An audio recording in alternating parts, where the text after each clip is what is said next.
পরীর দেয়া সেই ধন সম্পদ দিয়ে রুবেল রাজপ্রাসাদের মতো বিশাল একটা অট্টালিকা বানালো।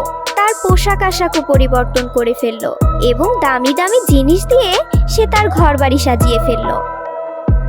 এরপর সে অনেক দামি দামি উপহার সঙ্গে করে রাজপ্রাসাদে বিয়ের প্রস্তাব নিয়ে যায়।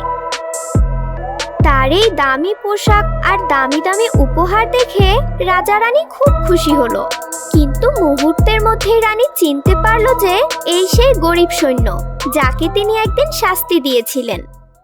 আরে আরে, তুমি তো সেই ছেলেটা যাকে একদিন আমি শাস্তি দিয়েছিলাম। এত তাড়াতাড়ি তুমি কিভাবে গরিব থেকে ধনী হয়ে গেলে? চুরি করেছো নাকি ডাকাতি করেছো? আমি চুরিও করিনি, ডাকাতিও করিনি। আগে আমি যেমন ভালো মানুষ ছিলাম এখনো তেমনই ভালো মানুষই আছি। তখন গরিব ছিলাম বলে আপনি আপনার মেয়েকে দেখতেও দেননি। এখন আমি অনেক ধনী হয়েছি, আমি আপনার মেয়েকে বিয়ে করতে চাই। বন্ধুরা, পরের পার্ট দেখতে হলে ভিডিওটিতে লাইক করে চ্যানেলটি সাবস্ক্রাইব করে দাও।